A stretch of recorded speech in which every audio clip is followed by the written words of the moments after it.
The dust of Dry River hung suspended in the air, like a funeral shroud, thick and choking, clinging to every weathered plank and sun-bleached sign that lined the main thoroughfare. The town had been carved out of red earth, and desperation a collection of rough-hewn structures that squatted beneath the merciless Arizona sun. It was high noon, the hour when shadows retreated beneath boot heels, and the blistering heat made men cruel.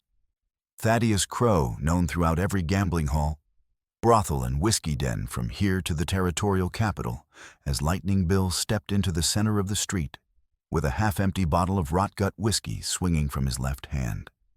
His right hand, scarred across the knuckles from 100 brawls and perpetually ready, hovered near the worn walnut grip of his Colt Navy revolver. The weapon was an older model pre-war manufacture, its blued steel dulled by years of hard use. Behind him, a knot of cowhands and drifters clustered like buzzards on carry-on, their laughter sharp and vicious.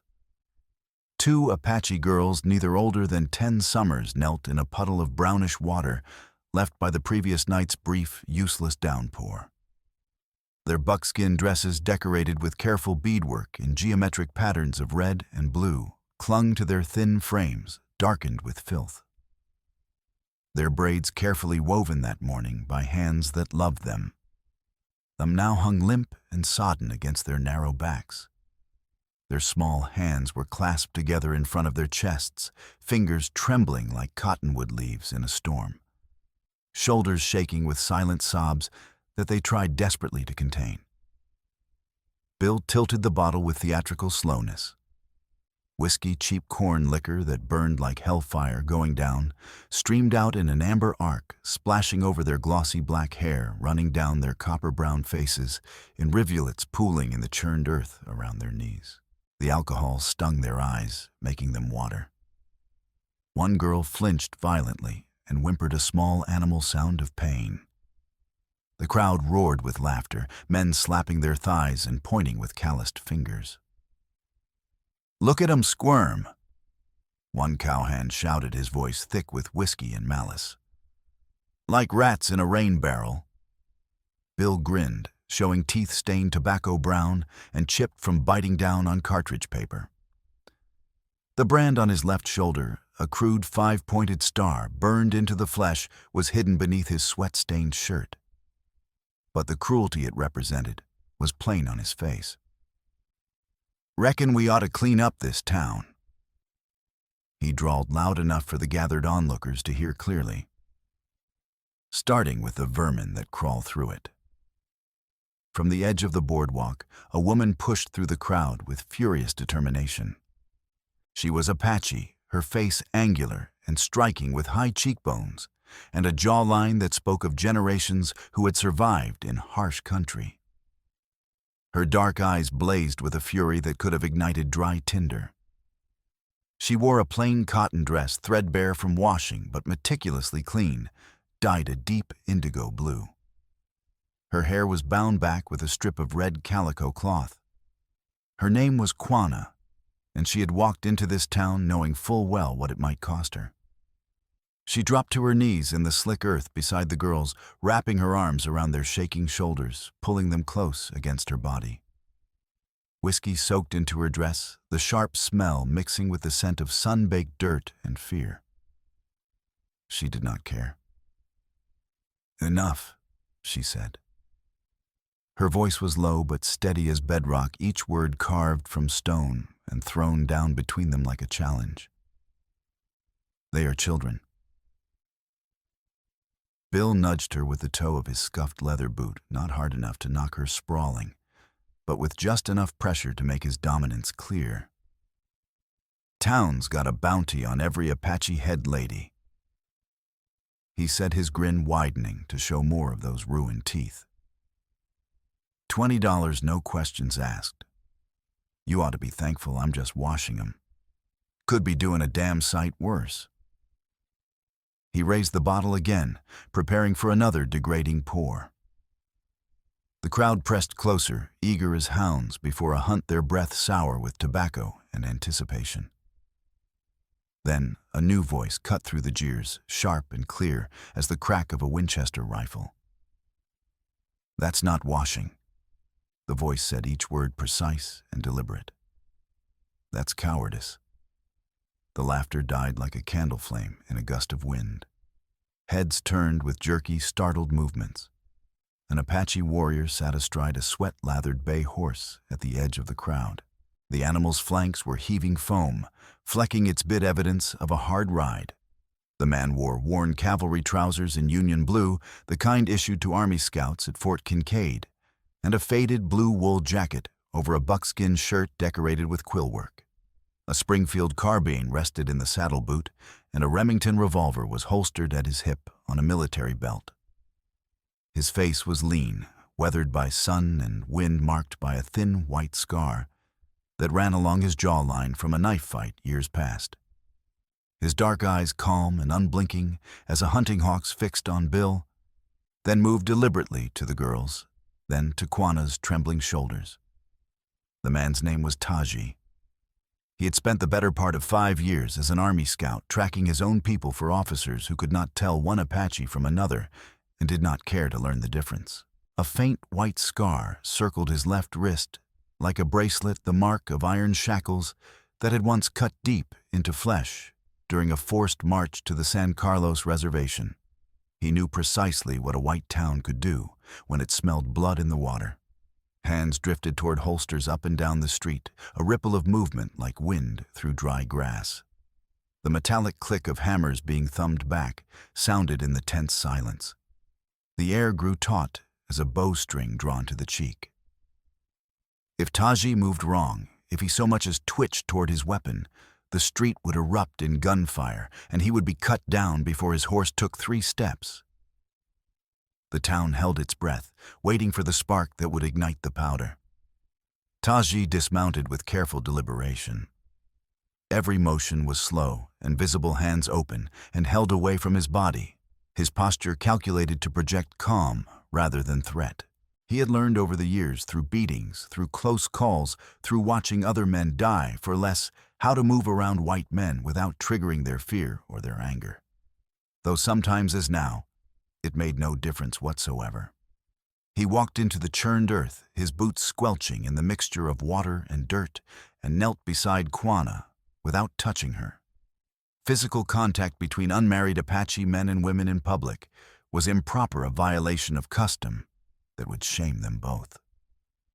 He looked up at Bill, his expression carefully neutral, showing nothing of the rage that coiled in his chest like a rattlesnake. "Let them stand," he said quietly, his English flawless but accented. "I will take their place if you need someone to pour whiskey on." Bill studied him with the amused interest of a cat watching a cornered mouse. "You the tame scout they keep over at Fort Kincaid?" he asked, his voice dripping with contempt for the word tame. Taji did not answer. Not. Behind him, the street opened out to the prairie-rolling grassland that stretched toward a hazy line of blue hills 40 miles distant, and beyond those hills, the narrow, precious thread of the dry river itself. That river was the only thing keeping the Apache camp alive, a scatter of 30 wickiups and small fields carved out of poor, rocky soil. The same town that now laughed at soaked children had been slowly strangling that camp for months, diverting water upstream, driving off game-making survival, a daily battle against deliberate cruelty. From the doorway of the medical office, a lean man with tired gray eyes and salt and pepper hair watched the scene unfold with the weary tension of someone who had witnessed too many such moments. Dr. Malcolm Hayes wiped his hands on his blood-stained canvas apron, his jaw tight beneath his neatly trimmed beard. He had come west during the war, fleeing personal demons and searching for redemption in service. What he had found instead was a frontier where cruelty was as common as cactus and justice as rare as rain. Farther down the street, outside the tiny schoolhouse that doubled as a church on Sundays, a young woman in a plain gray dress stood with a single Apache boy at her side. Her fingers gripped his shoulder so hard that his homespun shirt wrinkled beneath her grasp. Her name was Helen Cartwright, and she had come from Boston 2 years earlier with romantic notions of civilizing the frontier through education. Those notions had been ground down by reality, but her stubborn determination remained. The boy named Nalnish was 7 years old and could already read better than half the white adults in town, a fact that made him dangerous in their eyes. Sheriff Dietrich Kincaid lounged outside the jail, his considerable bulk propped against the doorframe, a thin cigar clamped between his teeth. His mustache was waxed to stiff points that jutted out like tusks, and his badge was polished to a mirror shine. He watched the confrontation with the detached interest of a man who had already decided which side would win, and was merely waiting for events to confirm his judgment.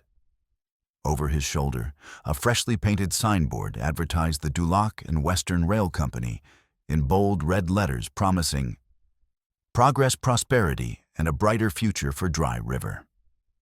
Taji and Quanah both knew that name with bitter familiarity. Pierre Duloc was a railroad investor and cattle baron who had arrived from New Orleans 2 years earlier with leather satchels full of maps and money. He had been systematically buying up land, offering loans that turned into chains, making promises that evaporated like morning dew. The railroad spur he planned would connect Dry River to the main line of the Southern Pacific, 50 miles west, opening new markets for cattle and grain. It was a sensible plan, a profitable plan backed by legitimate investors in San Francisco.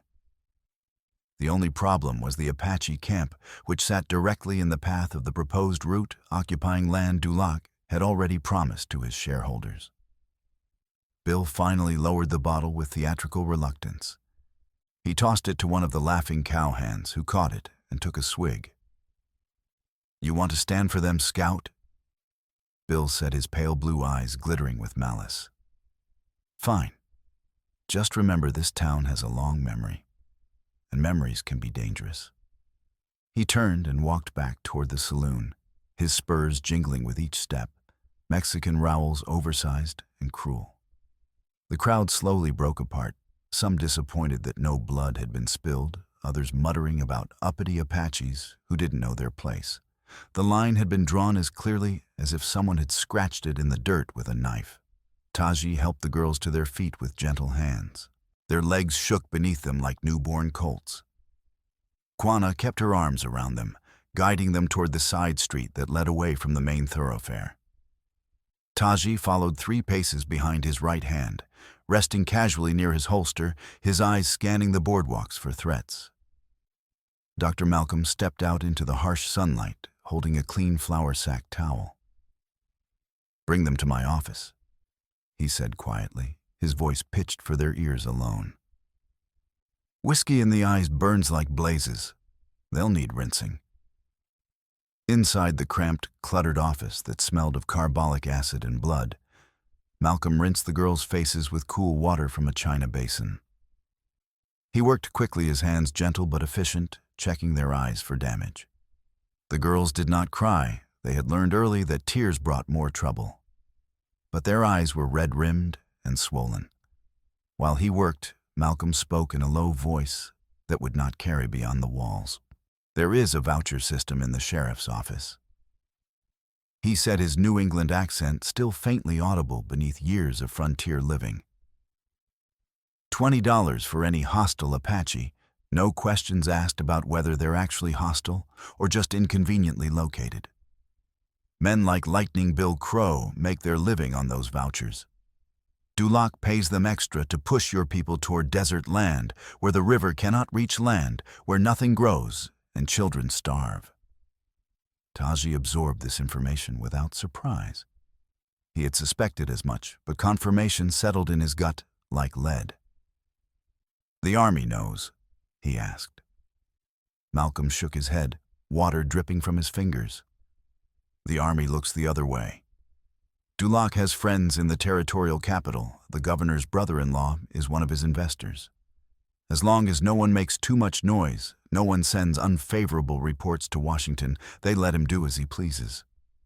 Quanah met Taji's gaze over the girls' heads.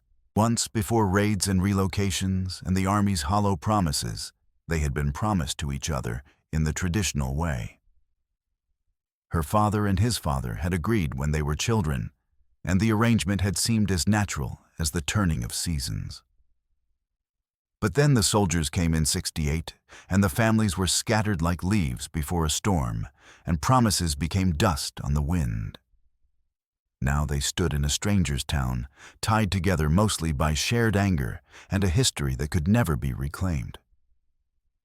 "You still work for the Bluecoats," Quanah said quietly, her voice edged with accusation.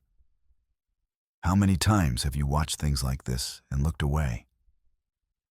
It was a fair question, and it cut deep. Taji had no easy answer. The badge on Kincaid's chest, the telegraph wires humming with messages from distant cities, the Springfield rifles racked in every doorway. These were the things that kept him from drawing his gun and ending this confrontation here and now. But the whiskey dripping from the ends of the girl's braids felt like a line he could not step back from, not this time. Not this time. He said each word a vow. The town of Dry River had been built on greed and luck in roughly equal measure. A thin vein of low-grade copper in the hills had drawn the first prospectors in '63, and a mail route that passed through had sustained a small population. But the copper had played out within 3 years, the ore too poor to justify the cost of hauling it to a smelter, and the mail route had been shifted 15 miles south to follow a better road. Now all that remained was the river itself, a sluggish, muddy stream for most of the year, but reliable even in drought. Whoever controlled that water controlled the future. Pierre Dulac understood this better than anyone. He had arrived with surveyors' transits and engineering charts, offering to buy land at fair prices, promising jobs and prosperity. The railroad spur he envisioned would make Dry River a shipping point for cattle from ranches scattered across 50 miles of territory. It was a sensible plan backed by legitimate capital. The only obstacle was the Apache camp, which occupied bottomland with the best water rights. Dulac had tried negotiation, first offering to relocate the families to land farther north, even providing wagons and supplies for the move. When the elders refused, pointing out correctly that the northern land had no permanent water and no game, Dulac had changed tactics with the ruthless efficiency of a man who had built his fortune by removing obstacles. He began paying men like Lightning Bill to make life unbearable. Crops were trampled by midnight riders, tools mysteriously disappeared, livestock was scattered or shot. When Apache men rode into town to complain, they were arrested for trespassing or public drunkenness. When they stayed away, they were accused of plotting attacks. The pressure was working with methodical cruelty. Families were leaving drifting toward the San Carlos Reservation or deeper into the mountains where starvation waited. Quanah's brother, a man named Cocheta, and father of Hialeah and Yoki, had refused to go. He had argued that their ancestors were buried along this river, that the land was theirs by older right than any deed or survey. Quanah had stayed to help him, though she harbored her own doubts. Rights meant nothing when the other side held all the guns and wrote all the laws. That evening, as the sun dropped toward the horizon and the brutal heat began to ease into merely oppressive warmth, Taji prepared to ride back to the camp. He checked his horse with practiced hands, tightened the saddle girth, and filled his canteen from the iron pump behind Malcolm's office. The water tasted of rust and minerals, but was safe to drink. Malcolm came out wiping his hands on a rag that had once been white. "You should stay in town tonight," he said, worry creasing his weathered face. "Bill and his boys will be liquored up by sunset, and they'll be looking for someone to take their temper out on." Taji shook his head. "The camp needs to know what happened. They need to prepare." Malcolm hesitated, then reached into his coat and pulled out a small, leather-bound ledger, its pages filled with cramped handwriting. "Take this," he said, pressing it into Taji's hands. "I have been keeping records for 18 months.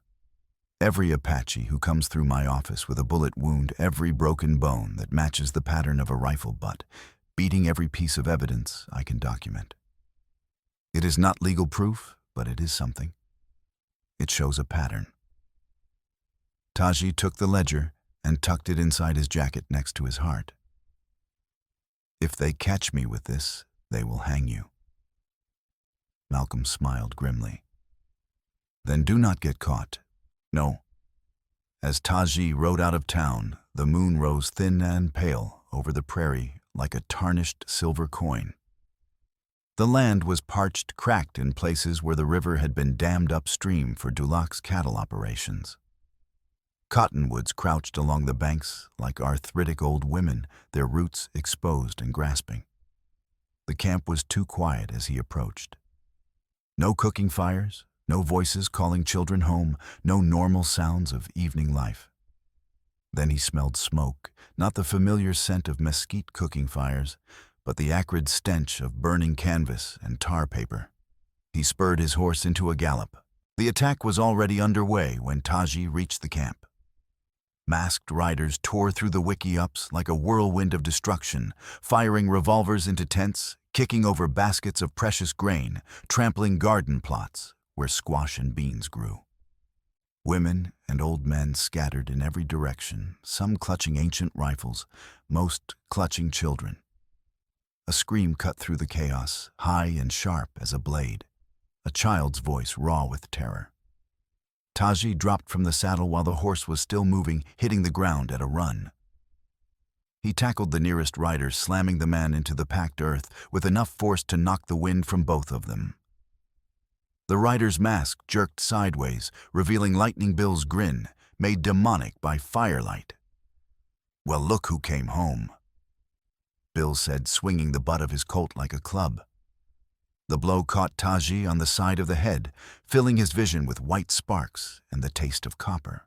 They fought in the flickering firelight, fists and elbows and knees, dirt ground into eyes and mouths, the kind of brawl that had no rules and no mercy. Bill was heavier by 30 pounds and meaner by nature, using his weight to pin Taji against the ground.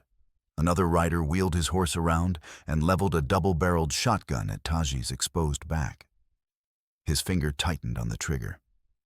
Before he could fire, Quanah burst from behind a burning lean-to with a garden hoe in her hands, the long-handled kind used for breaking sod, and swung it like a war club.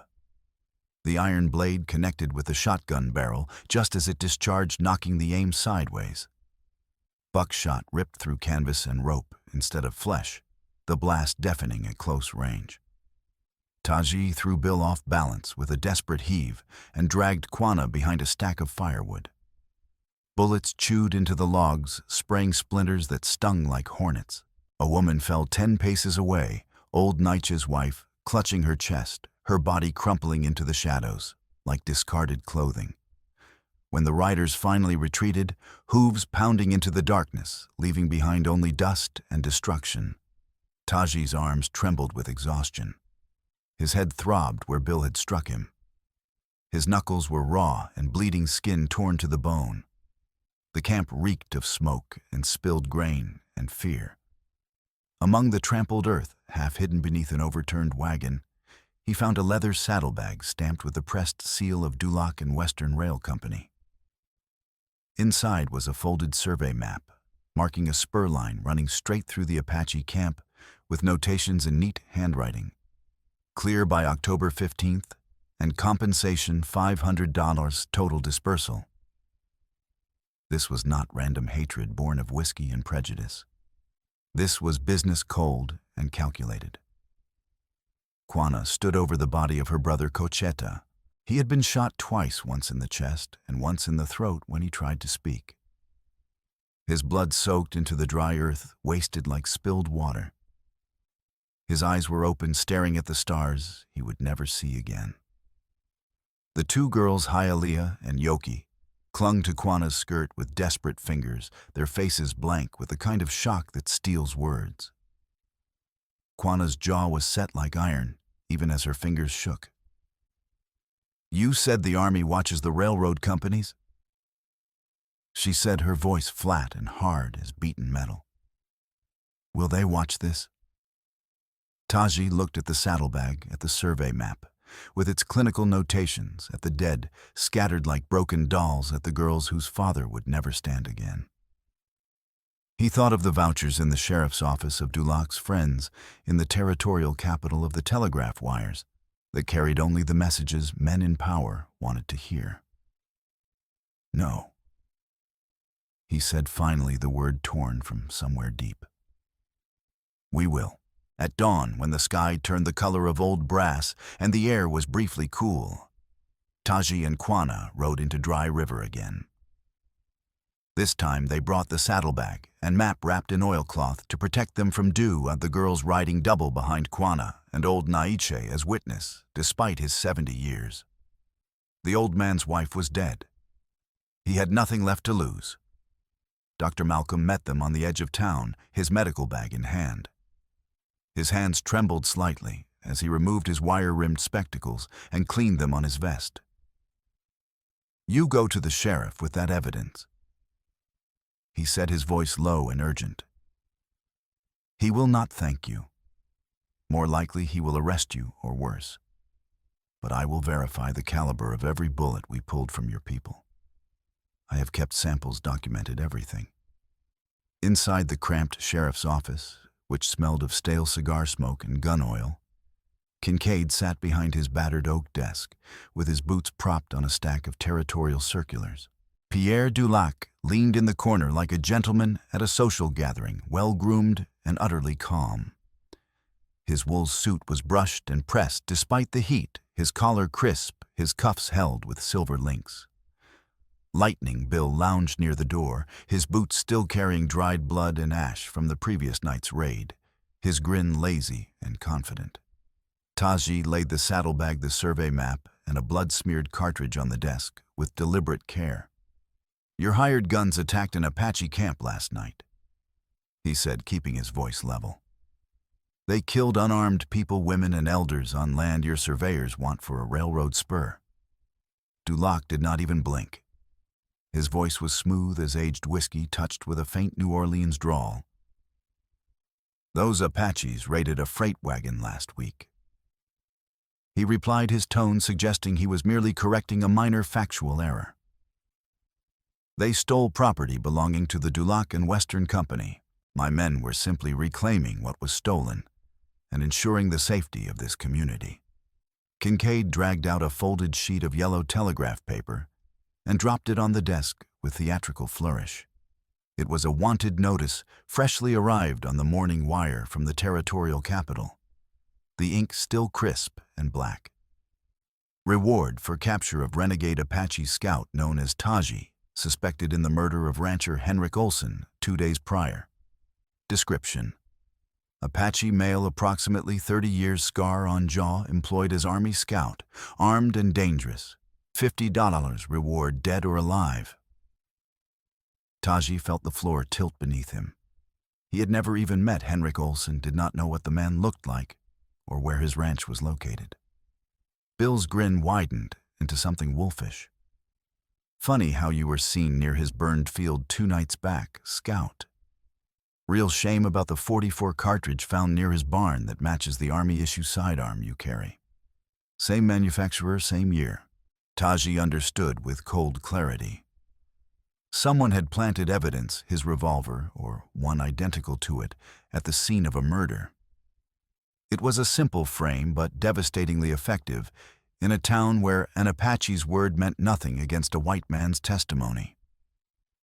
The sheriff's hand closed on the grip of his pistol, a Colt Dragoon so old it might have seen service in the Mexican War. You bring accusations while you yourself carry a price. Kincaid said, his voice thick with satisfaction. Looks like I'll earn both a bounty and the thanks of this town for taking you in. Taji calculated distances with desperate speed.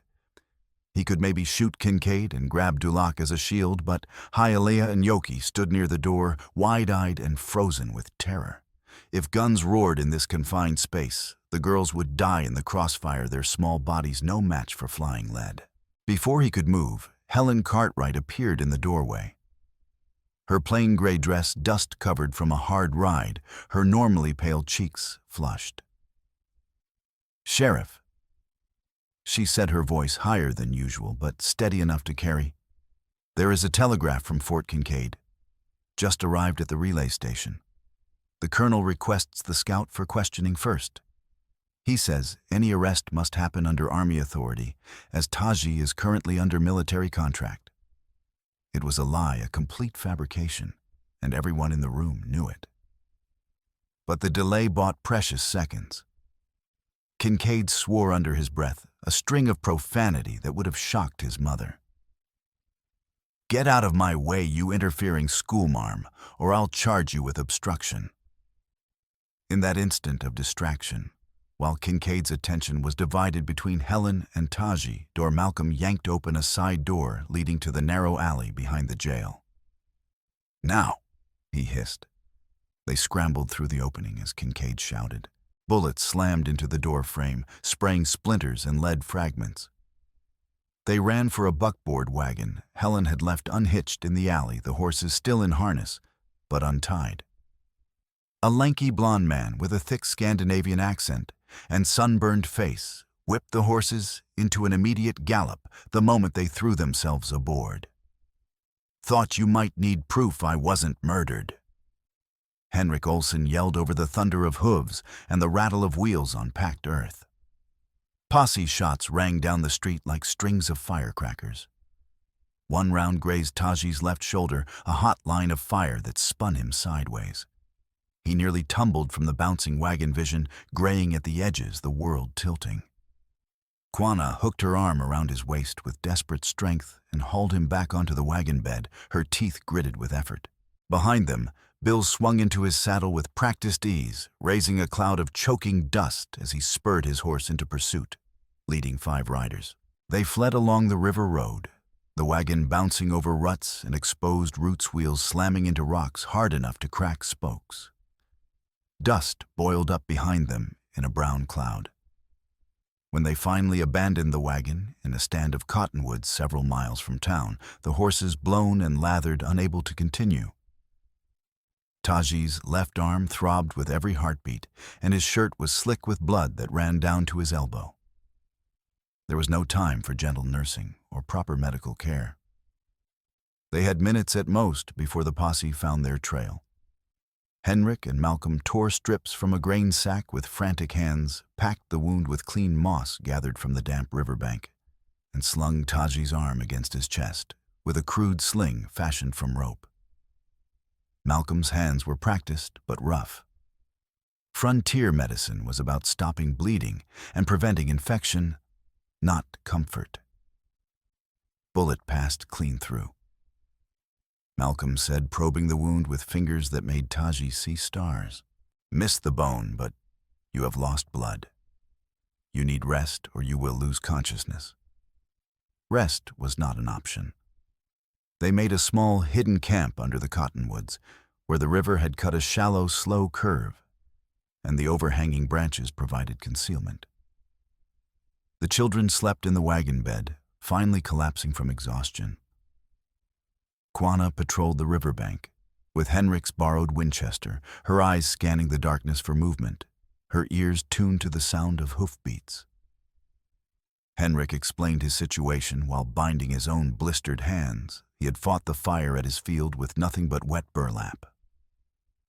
Dulac had tried to buy his water rights 3 times each, offer lower than the previous one. When Henrik refused the 3rd time, men came in the night and set fire to his wheat field.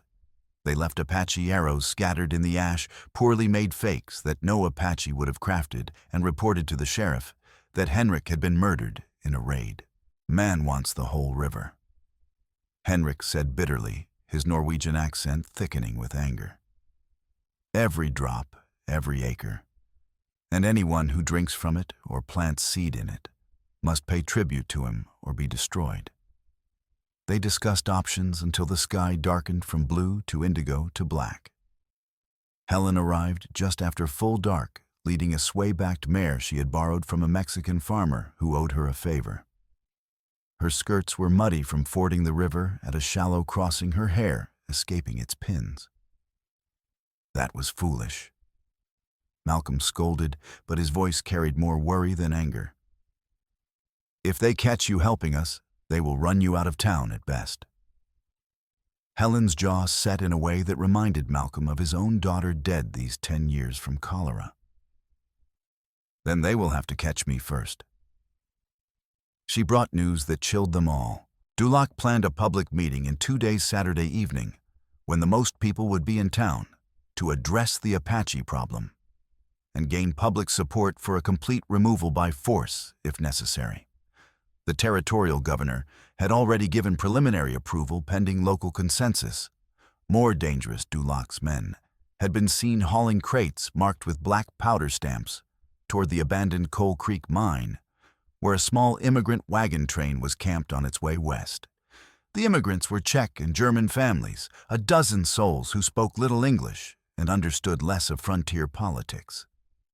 If that camp was attacked and Apaches were blamed, Dulac would have all the public support he needed for a full military action. Malcolm opened his ledger, the one he had been keeping for 18 months. Page after page listed patients' dates, injuries documented in meticulous detail.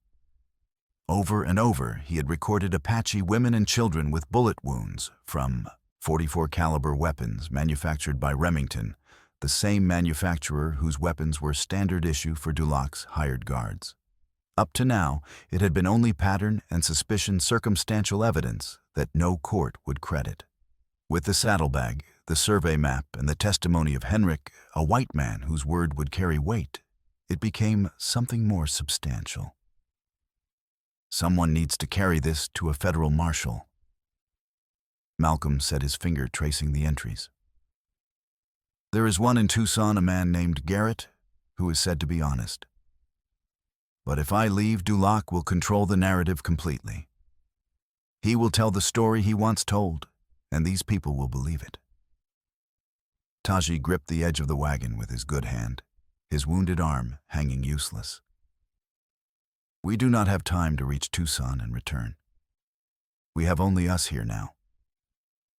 Late that night, while they huddled in the darkness, planning their next move, Bill and a small posse searched along the river.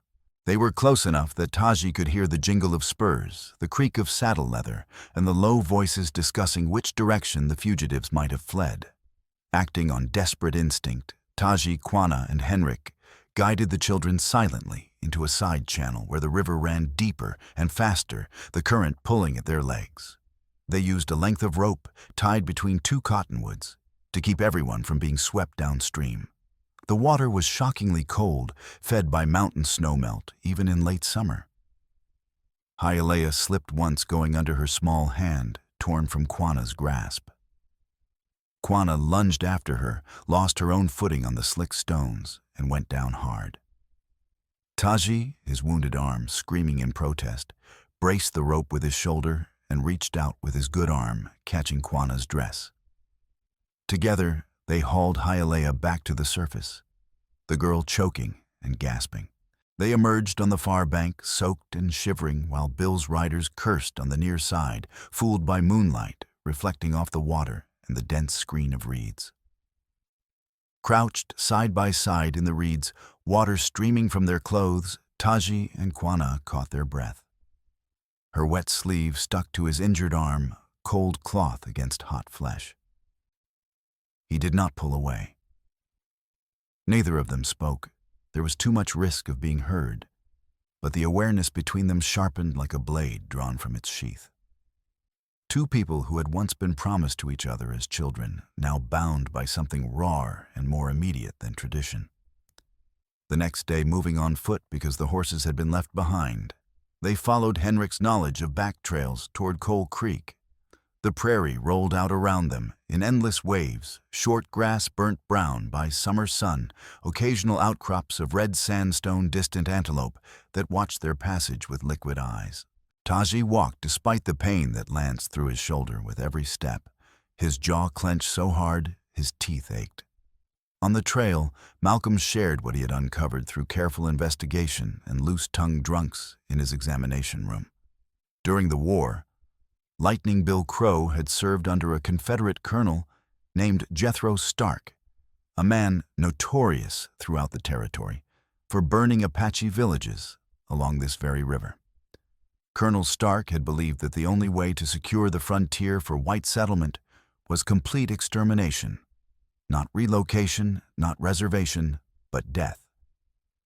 He had prosecuted that belief with systematic cruelty, burning homes, destroying food stores, shooting anyone who resisted, and some who did not.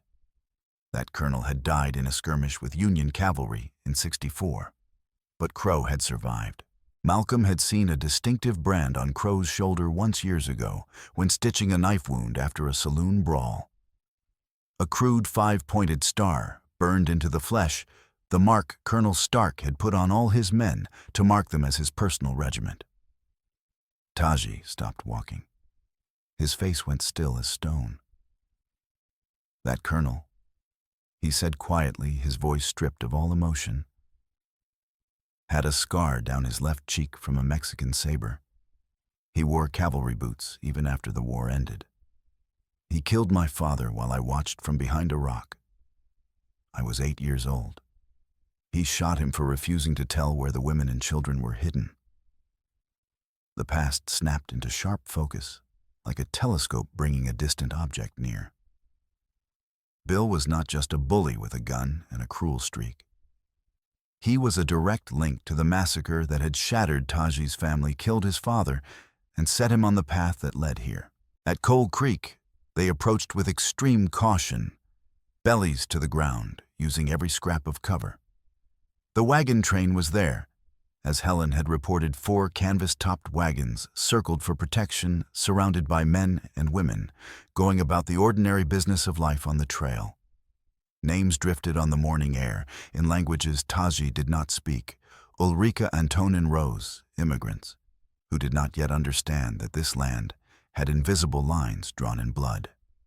Hidden above the camp, in a jumble of boulders, Taji found what he was looking for, and what he had dreaded finding: 6 wooden crates of blasting powder manufactured by the Giant Powder Company, each stenciled with warnings in English and marked with the Dulac and Western Rail seal. The crates were positioned precisely where a blast would send rock shrapnel down into the camp like grape shot from a cannon. They examined the ground carefully. Multiple sets of boot prints coming and going over several days. In the soft earth near one crate, Taji recognized Bill's distinctive heel pattern, a small triangular chip, missing from the left heel, probably from kicking it against something hard. He had seen that same pattern in the street outside the saloon, in the ash at the burned camp. But there was something else. A set of moccasin prints Apache made, moving among the boot prints. Fresh prints made within the last day. Quanah knelt beside them, her face tightening with recognition and dread. "Those are Nalnish's," she said quietly. Nalnish, the 7-year-old boy who sat in Helen's classroom, who could read English and write his name in careful letters. The betrayal hit like a physical blow. Someone in the camp had been feeding information to Dulac's men, tracking the movements of the Apache families, reporting who resisted and who might be pressured to leave. Later, confronting the boy's uncle, an older man named Delshay, who had been wounded and captured years before, they learned the truth. Dulac had promised Delshay that if he provided information, his family would be given good land near the fort and protection. Delshay, desperate and broken by years of watching children go hungry, had agreed. He had not known they planned to massacre immigrants and blame his people. The knowledge broke him completely. He wept like a child begging forgiveness that could not be given. "They used my words to plan murder," he said through tears. "They took what I told them and twisted it into this." The terrible irony of it settled on them all. The conspiracy was even deeper than they had imagined, layers of manipulation designed to destroy the Apache community from both outside and within. They had less than 2 days before Dulac's public meeting. If they could not stop the attack on the immigrant camp and bring proof of the conspiracy, the river and all the people who depended on it were finished. Taji stood among the crates of blasting powder, his wounded arm throbbing, his mind working through the implications. The morning sun beat down like a hammer on an anvil, making the air shimmer. His good hand rested on the rough wooden surface of a crate, splinters catching at his calloused palm. Quanah crouched beside him, her face drawn with exhaustion and the terrible knowledge of betrayal from within their own community. "They will kill everyone in that camp," she said, her voice low and fierce. "And when they scatter Apache arrows in the wreckage, no one will question the story. We will be hunted like animals." Malcolm, breathing hard from the climb up the rocky slope, leaned against a boulder. Sweat darkened his shirt despite the relatively cool morning air. "If we move the powder, they will know we were here and accelerate their plans. If we do nothing, those people die, and we lose any chance of exposing the truth." Henrik, limping badly on his bad leg, he had turned his ankle on the trail, pointed down at the camp below, where smoke rose from breakfast fires. "We warn them. We tell them to move. His only chance." It was a desperate gamble. The immigrants might panic, might refuse to believe them, might even turn Taji over to the authorities for the bounty on his head. But there was no other choice that did not involve watching innocents die. They descended carefully, hands raised in a gesture of peace, approaching the camp with slow, deliberate movements. A stocky man with a thick black beard and suspicious eyes stepped forward, an old muzzle-loading rifle leveled at chest height. His name was John Svoboda, and he spoke broken English, heavily accented with Czech, mixed with German phrases when he could not find the English words. Malcolm did his best to explain the plot, using halting German he had learned during the war, and gestures to supplement words. "Powder. Explosion. Blame you. Kill Apache." He pointed to the ridge to where the crates were hidden. Jean's people gathered around, voices rising in alarm and confusion. Some wanted to flee immediately to harness the teams and run. Others wanted to fight to defend what little they owned. A few thought it was a trick, a scheme to rob them while their guard was down. An old woman with a face like weathered wood silenced them with a sharp command in Czech. She examined Taji's face for a long moment, then Malcolm's, then Henrik's. Finally, she nodded once. "We trust," she said in halting English. "We move." They worked through the morning with desperate efficiency, helping the immigrants pack essentials, food, water, blankets, tools, and prepare to move their wagons. The plan was to relocate to a side gulch half a mile away, well out of range of any explosion, and leave the camp looking occupied. Smoke from banked fires, clothes hung on lines, livestock tethered as usual. If Dulac's men came to set the blast, they would think the camp was still occupied until it was too late. As the sun climbed toward noon, casting harsh shadows, Taji and Quanah scouted the ridges above the camp, watching for early arrivals. They moved carefully, using every scrap of cover, aware that they were being hunted. It was on the return journey, as they tried to angle back toward Dry River to intercept Bill's gang, or at least get closer to town, before the confrontation, that the trap closed. The bounty hunters rose from a dry wash like devils from hell. Rifles braced on the crumbling red earth. The first shot whined past Taji's ear, close enough that he felt the hot breath of its passage. Henrik's horse went down with a scream that was almost human, shot through the chest, throwing Henrik hard enough that he bounced when he hit.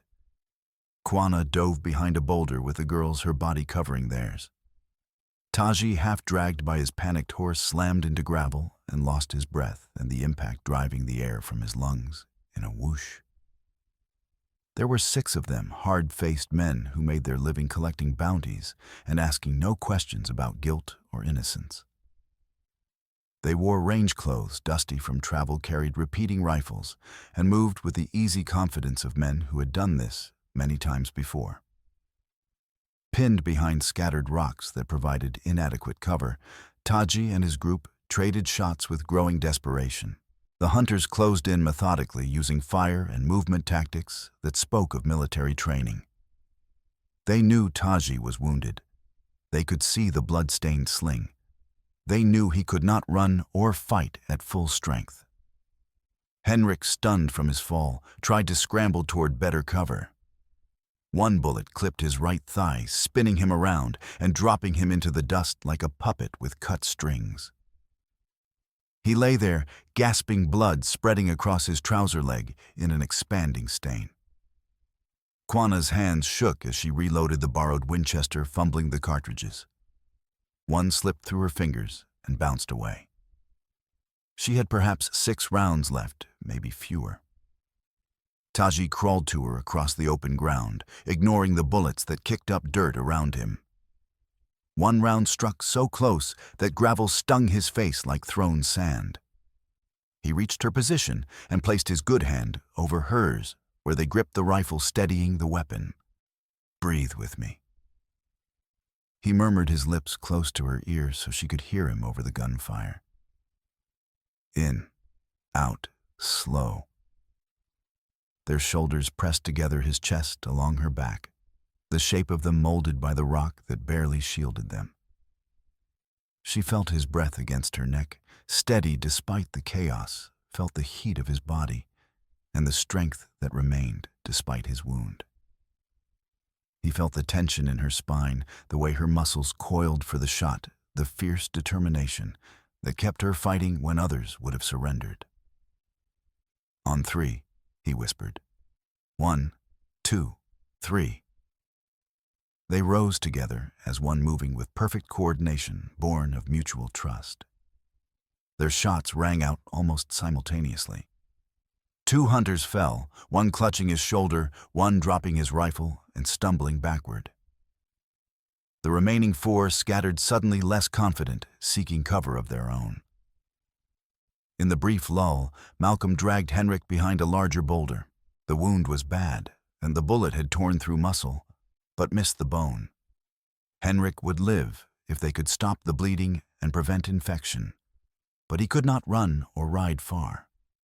The standoff lasted another 20 minutes, shots traded back and forth across 50 yards of rocky ground. Ammunition ran low on both sides. Finally, the hunters withdrew toward Whirlwind Pass, dragging their wounded with them and shouting threats about returning with reinforcements.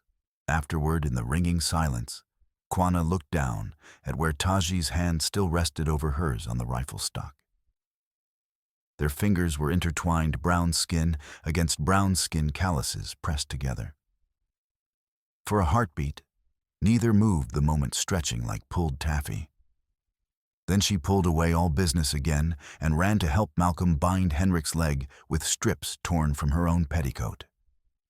Back in Dry River, events moved with terrible momentum. Lightning Bill's gang charged the decoy wagon camp at Coal Creek just after sunset, whooping and firing their revolvers into the air to panic livestock.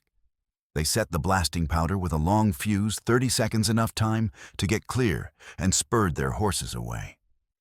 The explosion rocked the hills, a bone-deep boom that Taji and his group felt even miles away. The ground shuddered beneath their feet. A column of smoke and dust coiled into the sky, black against the darkening blue, visible for miles in every direction. To anyone watching from town, it looked exactly like an Apache attack, sudden violence, destruction, chaos. The stage was set for Dulac's final move. Word reached them by a terrified boy, young Nalnish, the same child who had sat in Helen's classroom, sent by Helen herself on a borrowed mule.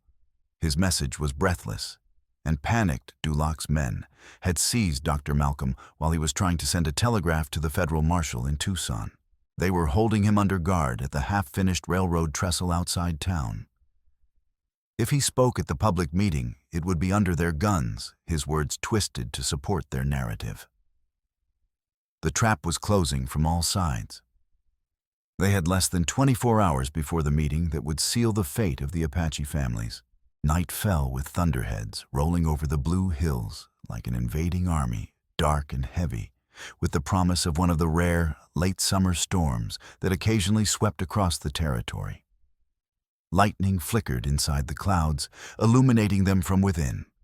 The first fat drops of rain began to fall as Taji, Quanah, Helen, Henrik, limping badly, but refusing to be left behind, and the 2 girls approached the railroad trestle at the edge of Dry River.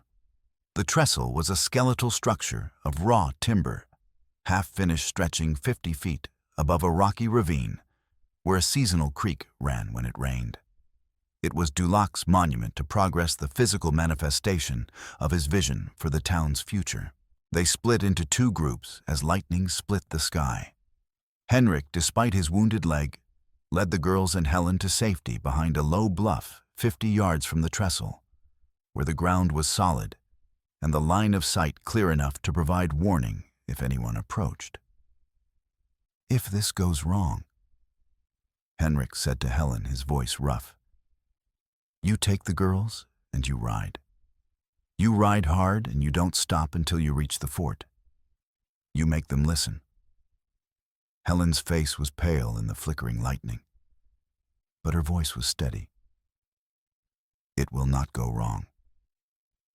Taji and Quanah crept along the ravine that led to the trestle, using every boulder, every scrub bush, every shadow for concealment. The rain grew heavier, turning the ground slick and treacherous. It worked in their favor, masking sound and blurring vision. Up ahead, torchlight flickered over the timbers of the half-built bridge. A dozen of Dulac's men were assembled, hired guns and drifters who would do anything for money. Dr. Malcolm was tied to an upright post near the center of the structure, his face bruised and swollen, his hands bound behind him with hemp rope. Lightning Bill stood beside him, a bottle in one hand, laughing at something one of the other men said. Near the edge of the trestle sat 8 more crates of blasting powder, positioned to bring the whole structure down if necessary. Dulac's insurance policy, a way to destroy evidence if things went wrong. Quanah and Taji moved like ghosts, staying low, using the ravine as cover. They reached the base of the trestle and began to climb the support timbers hand over hand feet, finding purchase on cross braces. Taji's wounded arm screamed in protest, but he forced himself to ignore it.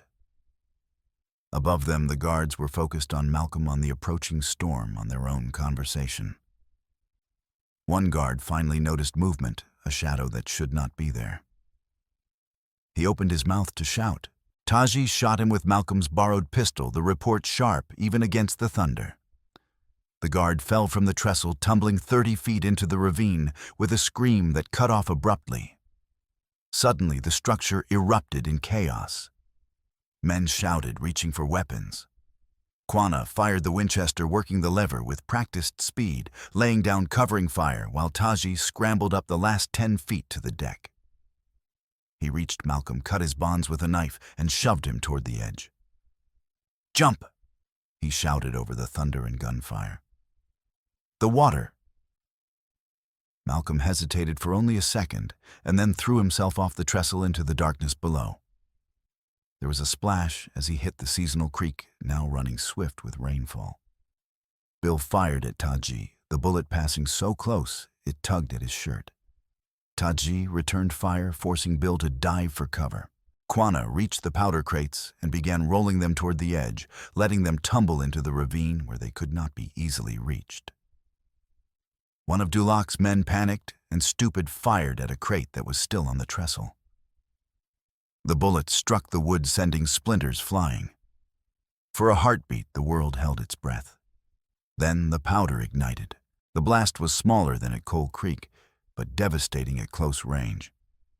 The shock wave slammed Taji sideways into a timber post, hard enough to crack ribs. Splinters flew like arrows. A section of trestle collapsed, sending 3 men screaming into the ravine. Fire bloomed orange and furious, hissing in the rain.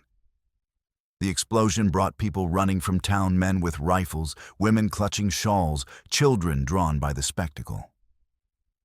Within minutes, the street was full of townspeople demanding answers, their fear and confusion creating a volatile situation. Dulac, ever the opportunist, seized the moment. He stood in the center of the main street, rain streaming from his expensive hat, and began to speak with the practiced ease of a politician. His voice carried over the storm, painting a picture of Apache treachery, of innocent railroad workers defending themselves against savage attack, of the need for decisive action to secure the future. Lightning Bill singed, but alive, held aloft a blood-smeared arrow, one of the fake ones planted at Coal Creek, as physical proof of Apache guilt. That was when Taji and Quanah rode in from the far end of the street, water streaming from their clothes, their horses lathered and blowing. Henrik hobbled behind them, supported by Helen.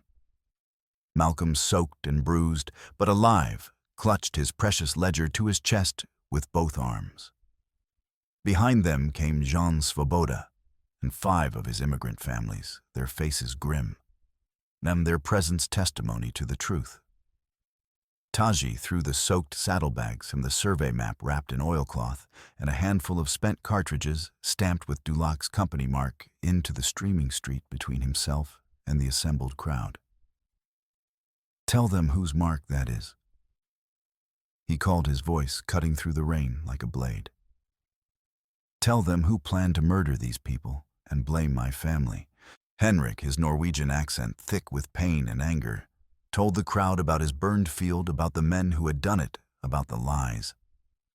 "They left Apache arrows that no Apache ever made," he said. "They told you I was dead when I stand here breathing."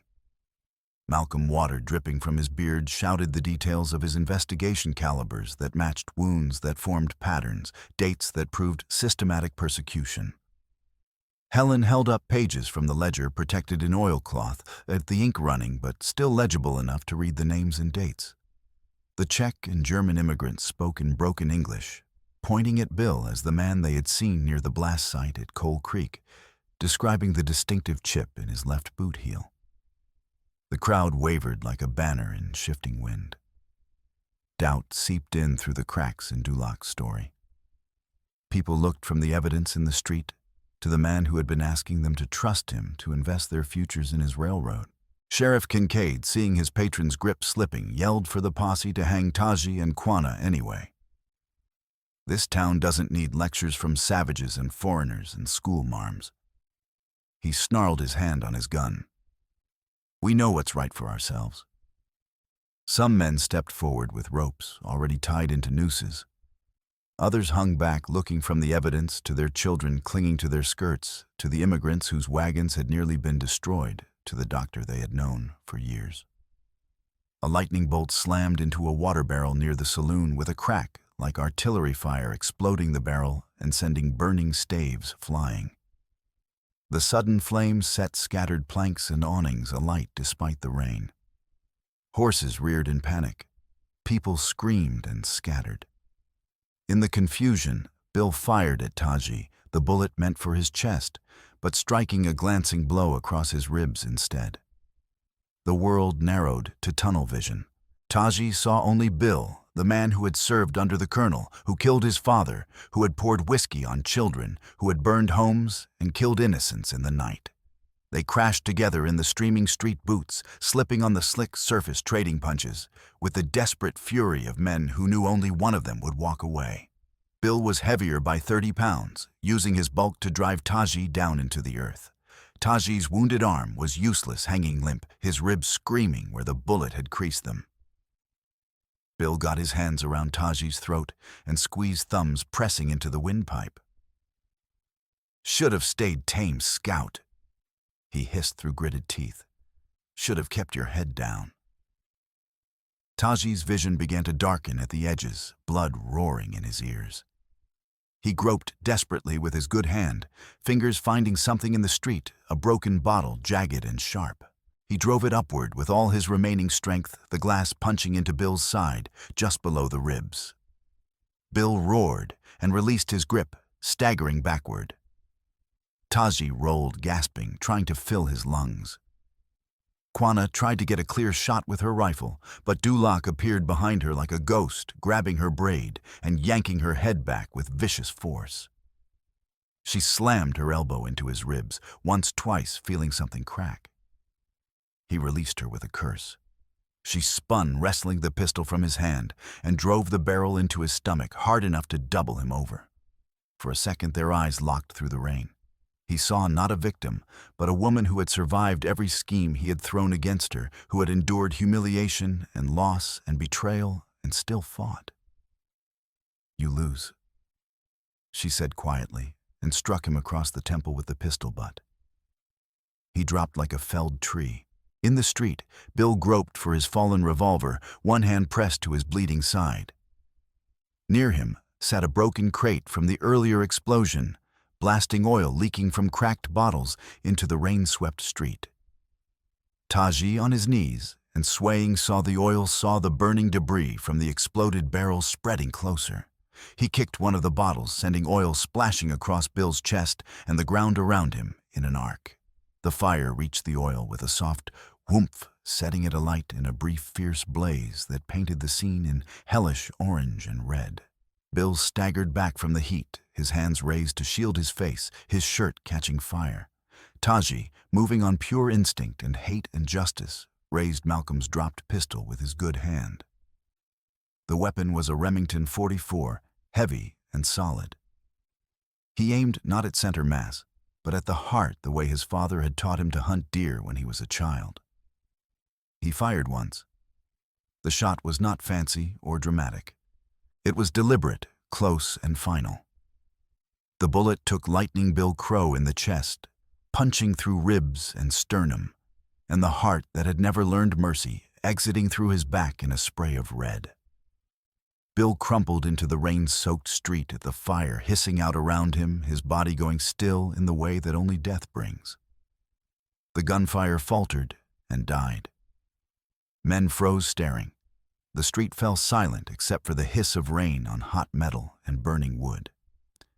Kincaid swung his massive dragoon revolver toward Taji Murder, naked in his eyes and nothing left to lose. His finger tightened on the trigger. A voice barked from the edge of town, cutting through the rain like a whip crack. "Drop it, Sheriff, or I drop you." A territorial marshal and 3 deputies rode in through the downpour slickers, flapping badges glinting in the firelight. The marshal was a tall man with a gray mustache and eyes like chips of flint. His name was Garrett, and he had a reputation for honesty that was rare on the frontier. Helen's earlier telegraph, written in careful language that hinted at murder, fraud, and conspiracy, while avoiding direct accusations that might be ignored, had finally borne fruit. Garrett had ridden hard from Tucson, changing horses twice, pushing through the storm to reach Dry River before the situation exploded completely. Dulac, regaining consciousness, lunged for a horse tied near the saloon. But townsmen, now convinced they had been used as pawns in a scheme that had nothing to do with their safety and everything to do with one man's profit, Garrett seized him. Ropes that had been meant for Apache necks now bound the hands of the railroad man and his sheriff instead. The storm blew itself out by dawn, leaving the sky washed clean and pale as milk. Smoke from the collapsed trestle drifted over the river, mingling with morning mist. The street was a trampled chaos of prints and spent cartridges and the dark stain where Lightning Bill had died. Bodies were buried in a rocky patch beyond town that served as a cemetery. 2 townsmen caught in crossfire one of Garrett's deputies, who had taken a bullet in the initial exchange, 4 of Dulac's riders. There was no triumph in the shoveling, only the weary necessity of putting the dead in the ground before the sun brought the smell. Marshal Garrett took Dulac, Kincaid, and 6 surviving gang members into custody, shackling them in a freight wagon for the long journey to Tucson and the territorial court. Whether they would hang or buy their way free through expensive lawyers was a question for judges and juries. Justice moved slowly on the frontier, grinding like a millstone, but at least it was moving. "Will they hang?" Quanah asked Garrett as the wagon prepared to leave. The marshal considered her question seriously. "Dulac has money and connections. He might get prison instead of rope. Kincaid is small potatoes. He'll likely hang for the murders we can prove. The others will scatter to the 4 winds if they get a chance." He paused, then added, "That's not the justice you want to hear, but it's the truth. Truth is better than lies," she said quietly. In Dry River, life did not magically heal. The wounds ran too deep, the scars too fresh. But small changes began like grass pushing through burned ground. Henrik's leg healed badly, the bullet having nicked a tendon, leaving him with a permanent limp. But he kept his modest claim, and with Apache help labor exchanged for shared water rights, he rerouted a small irrigation ditch that saved half his crops and provided water for 3 Apache families downstream. He hired Hialeah and Yoki to help with the calves and chickens, paying them in coin and fresh milk, and teaching them Swedish words that made them laugh. Dr. Malcolm reopened his clinic, the bullet holes in the walls patched, but visible, a reminder of the night Dulac's men had tried to silence him. He treated townsfolk and Apaches alike, his ledger now locked in a safe, no longer just a list of injuries, but a legal record that had helped bring down a criminal conspiracy. Helen formally resigned from the town school after the council threatened to dismiss her for radical activities endangering white children. She opened a one-room schoolhouse on the edge of Apache land, teaching letters and numbers and history to whoever showed up with clean hands and a willingness to learn. Apache children sat beside the sons and daughters of poor white farmers and Mexican laborers, learning together. It was not something the town had a name for, yet back then not in any law book, but it was a beginning. Taji and Quanah spent weeks helping rebuild the burnt wickiups farther upriver, where the soil was slightly better and the water more reliable. They worked shoulder to shoulder in the aftermath, lifting rafters, digging post holes, stretching hides over frames. When heavy timbers needed lifting, it was Henrik and 2 other ranchers who brought their oxen, spreading the strain across multiple families. One evening, while marking out new garden plots, using string and stakes to keep the rows straight, Taji and Quanah worked in comfortable silence. Their fingers met around an iron chain link as they stretched it between 2 stakes. Neither pulled back for a long moment, the metal warm from their hands, the connection deliberate.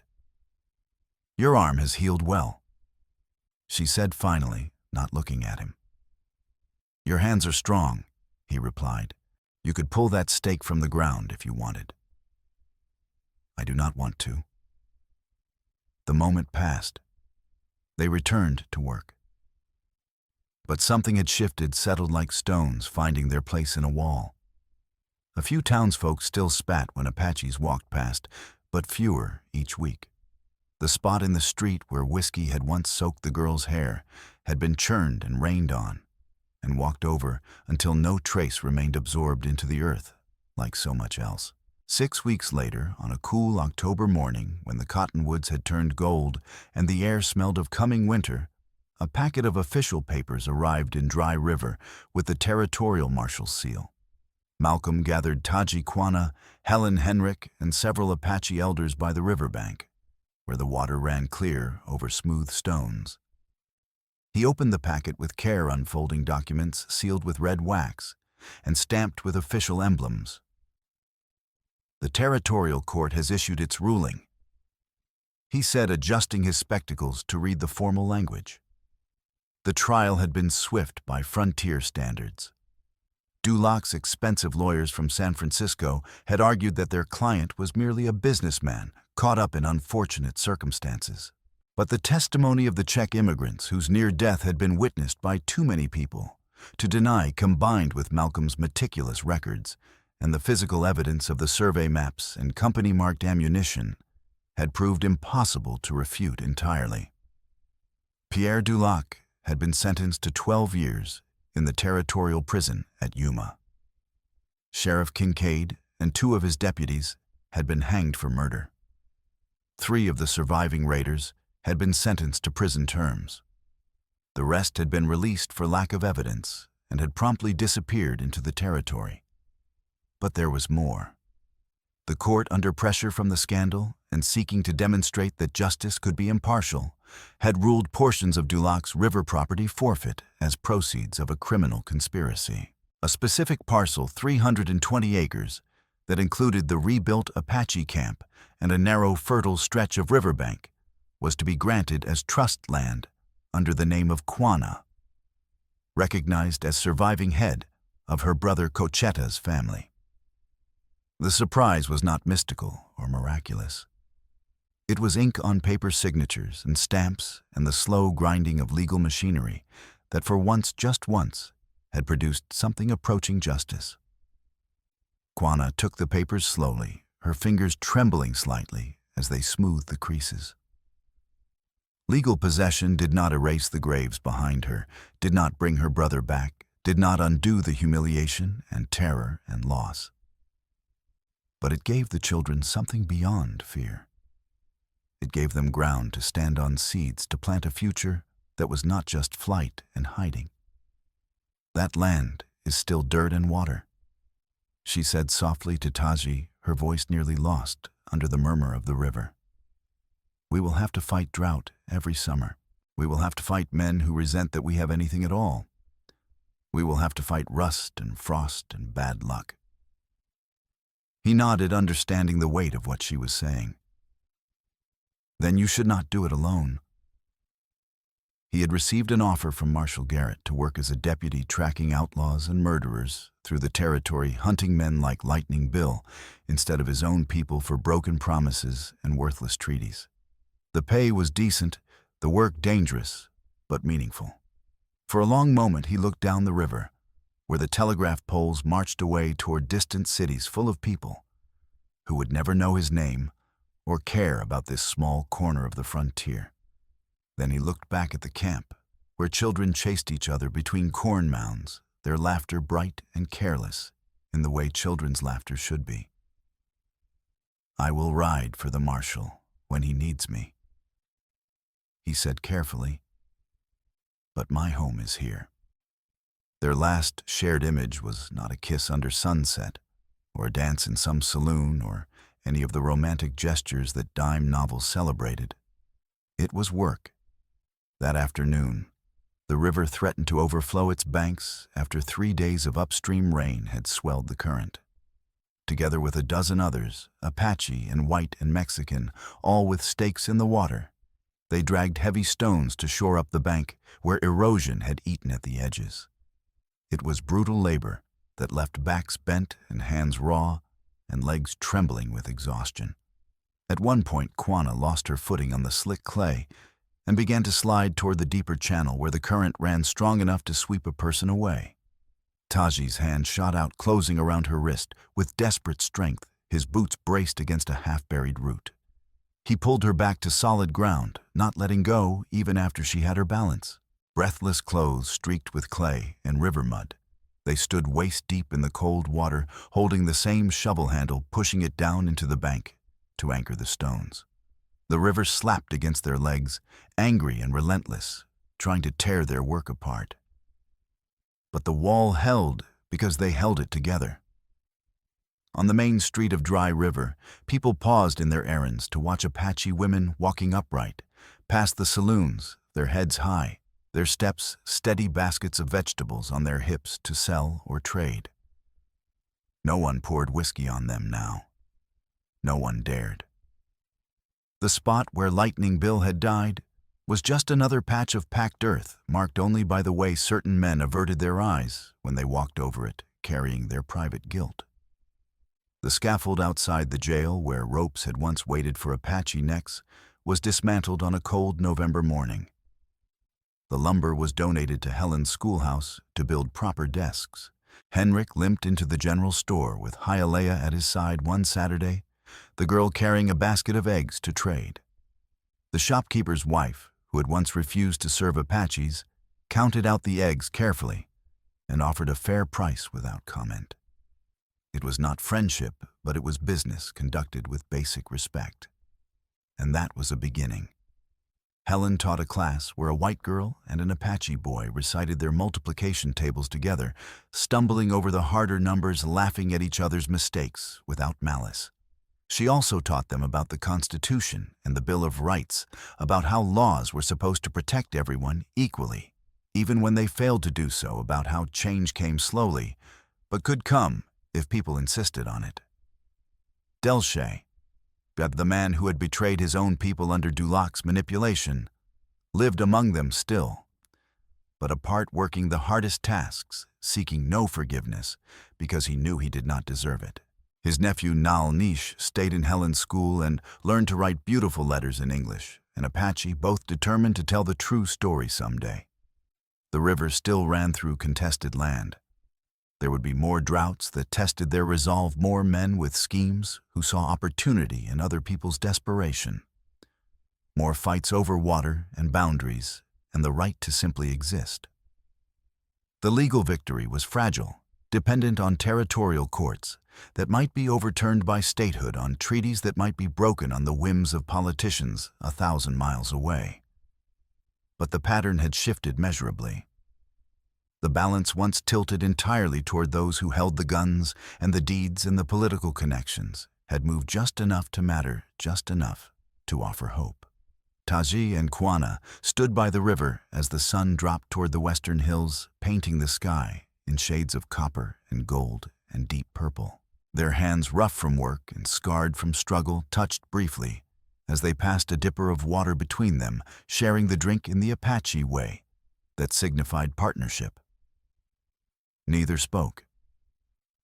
There was no need for words.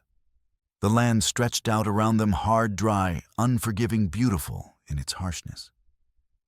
But it was theirs now, in a way that had the weight of law behind it, fragile though that protection might be. They would hold it. Together, they would hold it against whatever came for as long as they could, for the children who deserved to grow up, without whiskey poured on their heads, without fear that tomorrow someone would come with guns and papers to take everything away. The gunslinger had taunted an Apache woman and thought it a joke, a moment's entertainment on a dull afternoon. The reckoning that followed was not just one bullet in a storm, but a slow, stubborn rebuilding of land and law of community, and trust of the fragile, fierce bond between a warrior who had learned when to fight and a woman who refused to bow. In the distance, a child's laughter carried on the evening breeze. It was the sound of a future being born from the ashes of a violent past, imperfect and uncertain, but real.